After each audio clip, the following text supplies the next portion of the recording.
with so few homes available and so many homes that are selling and under contract, it's obvious that the neighborhood is in high demand and values are rising.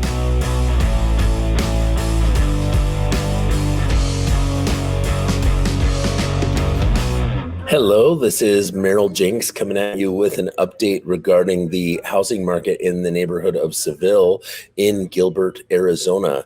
I'm going to share my screen with you so we can jump right into the numbers.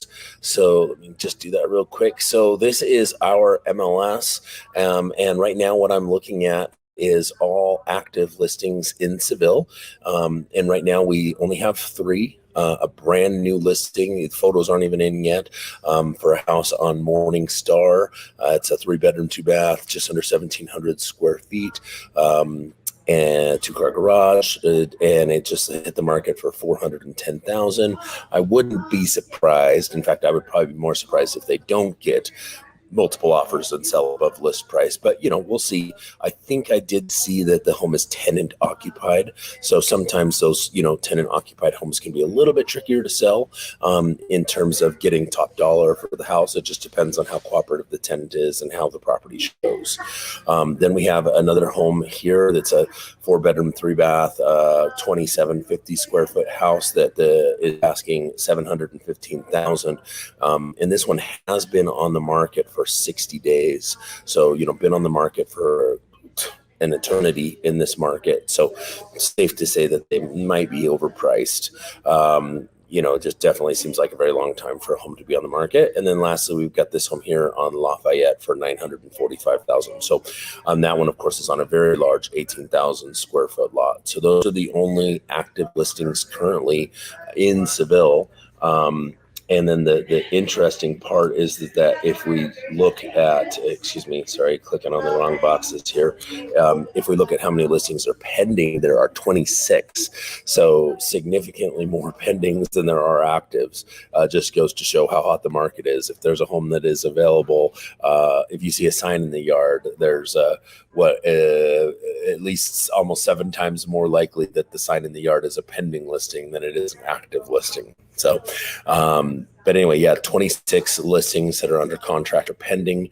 The cheapest is at $385,000, and then they go up from there to this home here on Honor Court at $1.15 million. So, and then lastly, I like to look at how many homes we have had close in the past 30 days in the neighborhood. So we have had 10 closings in the past 30 days. I would expect the next 30 days to see much higher than 10 closings, with there being 26 pendings.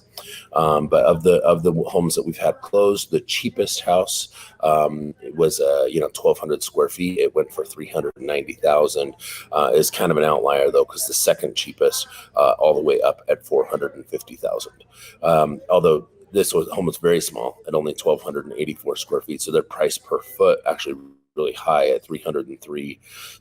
I'm not saying high as in it was overpriced. I'm just meaning that their price per foot is a lot higher than some of these other homes. So maybe not fair to call it an outlier is what I'm saying. So the most expensive home to have sold in the neighborhood over the past 30 days is this home here on Rachel Way that went for $825,000. The averages. Yeah, of course, this is a fairly small sample size, and this report is hard to read, so I'm going to break it down for you. The average list price of these 10 homes that sold in the past 30 days was $553,870, but the average sales price was $575,700, which means that on average, sellers were getting 4% above the price that they were asking. The average size of these homes was 2,328 square feet, and the average sold price per foot was $250.78, with an average time on market of only 10 days. So as you can see, I'm going to stop my screen share here real quick. The market continues to be really hot. Homes selling above list price. Home values are, continuing to rise rapidly. The market as a whole, so if you take the entire Phoenix metro area, the month supply of inventory is 0.63, and Seville is at a 0.3, meaning that it's, on average, twice as competitive as the rest of the market is in terms of just looking at supply and demand. So I do expect values in the neighborhood to continue to rise with so few homes available and so many homes that are selling and under contract. It's obvious that the neighborhood is in high demand and values are rising. If you would like to get an update regarding the value of your house, even if you have no intention of selling, maybe you just want to update your net worth or anything like that, I would be more than happy to send you the most similar comparable sales to your house to give you a much more accurate picture of what a buyer would likely be willing to pay for your home in this crazy market. I hope you found this information helpful and have a great day.